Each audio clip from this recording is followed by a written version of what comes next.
మీ business ఏదైనా మీ ఊర్లో promotion చేయాలంటే అది సుమన్ టీవీతోనే సాధ్యం. ఇప్పుడే సంప్రదించండి.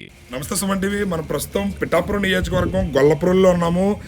పవన్ కళ్యాణ్ గారు పిఠాపురం నుంచి పోటీ చేసిన సంగతి తెలిసిందే. అయితే ఎలక్షన్స్ అయిపోయాయి, రిజల్ట్ జూన్ 4వ తారీఖు ప్రకటిస్తారన్న సంగతి అందరికీ తెలిసిందే. ఈవీఎంలు చాలా భద్రంగా భద్రపరిచారు. అయితే గెలుపు ఎవరిది? ఇటు వంగాగీత గారు వైఎస్ఆర్సీపీ తరపు నుంచి నాదే గెలుపు అని చెప్పి వైఎస్ఆర్సీపీ నాయకులు కార్యకర్తలు అంటున్నారు. ఇటు జనసేన నాయకులు అయితే మాత్రం రాష్ట్రంలోనే కాదు దేశంలో కన్నీ విని ఎరిగని మెజారిటీతో పిఠాపురం నియోజకవర్గం నుంచి మేము పవన్ కళ్యాణ్ గారిని గెలిపించబోతున్నామని చెప్పి వాళ్ళకు వాళ్ళు ధీమాలు వ్యక్తపరుస్తున్నారు. అయితే ఇప్పుడు దేశం మొత్తం కూడా పిఠాపురం వైపే చూస్తుంది అనడానికి అయితే అతిశయోక్తి లేదు. దీనిలో భాగంగానే మనం జనసేనకు సంబంధించి గొల్లపురంలో నాయకులు అయితే ఉన్నారో వాళ్ళని అడిగి మనం తెలుసుకుందాం. పిఠాపురంలో పవన్ కళ్యాణ్ గారికి ఎంత మెజారిటీ వచ్చే అవకాశం ఉంది, అసలు ఇక్కడ ఎలక్షన్స్ ఏ విధంగా జరిగాయి, ఎవరు మద్దతు లభించింది ఏంటి అనేది ఒకసారి మనం వాళ్ళ మాటల్లో అడిగి తెలుసుకుందాం.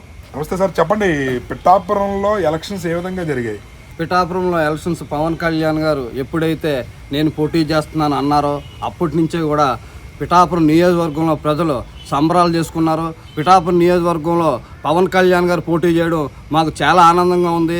ఇక్కడికి వచ్చినందుకు మా నియోజకవర్గం అభివృద్ధి చెందుతుంది, పిల్లల భవిష్యత్తు బాగుంటుంది, అందరి భవిష్యత్తు బాగుంటుందనే ఉద్దేశంతో పవన్ కళ్యాణ్ గారికి ఈ ఎలక్షన్ ఎప్పుడు వస్తుందా, ఎప్పుడు ఓట్లు వేద్దామా అని చెప్పేసి సిద్ధంగా ఉండడం జరిగింది. అదేవిధంగా ఈ ఎలక్షన్లో కూడా ప్రజలు అదే విధమైన ఓటింగ్ శాతం చేయడం జరిగింది. మరి భారీ మెజార్టీ, అతి భారీ మెజార్టీ, ఎలా అంటే మన స్టేట్లోనే నెంబర్ 1 స్థానంలో ఉండేటట్టుగా పవన్ కళ్యాణ్ గారికి గెలుపు ఖాయమని చెప్పేసి ఈ మీడియా ద్వారా తెలియజేస్తా ఉన్నాం. వైఎస్ఆర్సీపీ నాయకులు అయితే మాదే గెలుపు, ఖచ్చితంగా మేము 10,000 పైన మెజారిటీతో అయినా జరే వంగాగీత గారు పవన్ కళ్యాణ్ గారి మీద గెలుస్తామని చెప్పి అంటున్నారు. ఆ ఎలక్షన్ ముందు రోజు జగన్మోహన్ రెడ్డి గారి మీటింగ్ ప్రభావం వంగాగీత గారు కళ్ళనీళ్ళు తెచ్చుకొని నేను ఇక్కడే పుట్టాను, ఇక్కడి నుంచే నా శవయాత్ర కూడా జరిపించాలని చెప్పి కొంచెం ఎమోషనల్గానే మాట్లాడారు. అది ఎన్నికల మీద ప్రభావం చూపించే అవకాశం ఏమన్నా ఉందంటారు? పిఠాపురం నియోజకవర్గంలో ప్రజలు ఆల్రెడీ వంగా గీత గారిని చూడటం జరిగింది, ఒకసారి ఎమ్మెల్యేగా చూడటం జరిగింది, అలాగే ఎంపీగా చూడటం జరిగింది. కన్నీళ్లు పెడితే కారిపోయి మనస్తత్వాలు పిఠాపురం నియోజకవర్గంలో కాదు.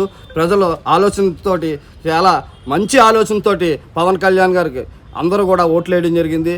టీడీపీ, జనసేన, బీజేపీ పొత్తులో భాగంగా అన్ని ఓట్లు కూడా ఏ ఒక్క ఓటు చీలకుండా ఈ భాగంలో టీడీపీ, జనసేన, బీజేపీ పార్టీల తాలూకు ప్రజలందరూ ఓట్లు వేయడమే కాకుండా తిరిగి వైసీపీ నుంచి కూడా ఓటు చీల్చి మన జనసేన పార్టీకి పవన్ కళ్యాణ్ గారికి ఓటు వేయడం జరిగిందని చెప్పేసి ఈ సందర్భంగా తెలియదు. పవన్ కళ్యాణ్ గారికి సంబంధించి పిఠాపురం నియోజకవర్గం నుంచి పోటీ చేస్తున్నారు ఎమ్మెల్యేగా. అయితే ఎంపీగా ఉదయ్ శ్రీనివాస్ గారు పోటీ చేస్తున్నారు. ఎంపీగా ఉదయ్ శ్రీనివాస్ గారు కూడా పిఠాపురం కాన్స్టిట్యున్సీ నుంచి ఎంతవరకు మెజారిటీ వచ్చే అవకాశాలు ఉన్నాయి, క్రాస్ ఓటింగ్ అన్న జరిగిందా అనే ఊహాగానాలు కూడా వినపడుతున్నాయి. దీనిపై మీరు ఏ విధంగా స్పందిస్తారు?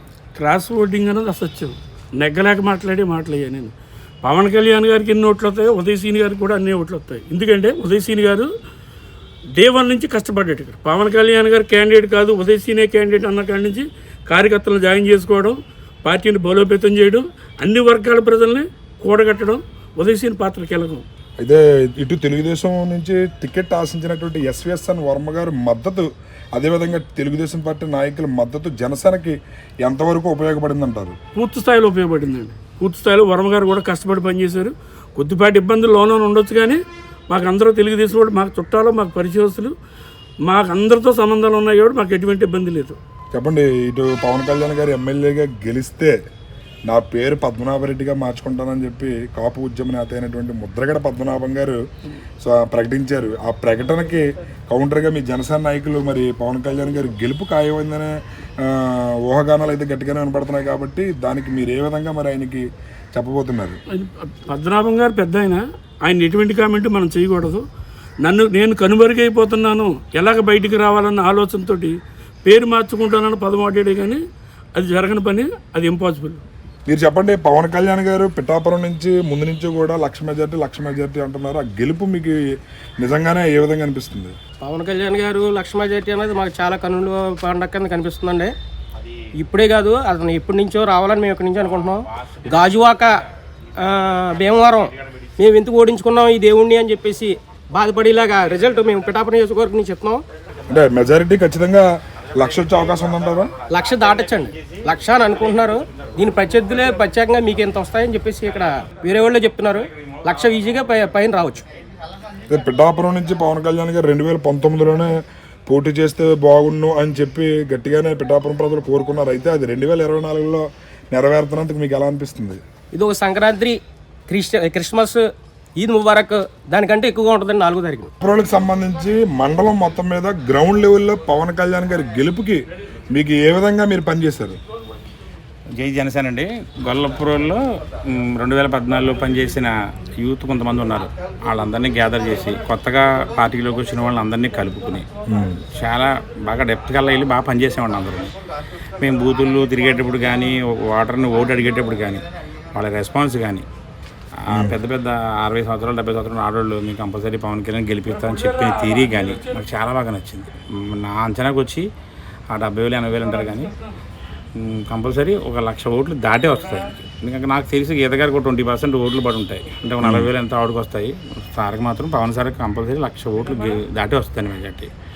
అయితే ఇందులో బాగా యూత్ అండి ఈ పార్టీని పట్టించో వాళ్ళ నా గొల్లపురంలో ఉన్నా కానీ నాకు చాలామంది కుర్రోళ్ళు తిరిగిన కుర్రోళ్ళు వాళ్ళందరూ కూడా 2014 నుంచి పనిచేసి దీని కొంత అనుభవంతో ఉండి వాళ్ళు వచ్చేటప్పటికి ఆ తర్వాత ఈ సీనియర్లు అందరూ జాయిన్ అవ్వడంతో వాళ్ళు కలిసి వర్క్ చేయడంలో మంచి పీక్ స్టేజ్ వెళ్ళింది. వర్క్ అయితే మాత్రం చాలా బాగా జరిగింది. ఎలక్షన్ అయితే కూడా అందరూ కూడా సమిష్టిగా పనిచేశారండి.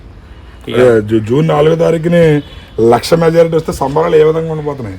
తప్పకుండానండి. మేము దాంట్లో ప్రిపేర్ అయ్యి ఉన్నాము. మరో పండగలాగే అనుకుంటున్నాము. అయితే 4వ తారీఖున మేము అనుకున్నది జరుగుతుంది. అయితే మా మండలం వచ్చి గొల్లపురం మండలం వచ్చి కింద నుంచి పై వరకు ప్రతి నాయకుడు కూడా చాలా కష్టపడి చేశారండి. అంతా ఈ క్రెడిట్ అంతా కూడా నేను బాగా యూత్నే అనుకుంటున్నాను. పిల్లల కింది స్థాయిలో పిల్లలది బాగా పనిచేశారండి. అన్నయ్య తమ్ముడు అనుకుంటేనే పనిచేశారు. దానివల్లే కూడా ఈ credit goes to 2014 Janasena youth అండి.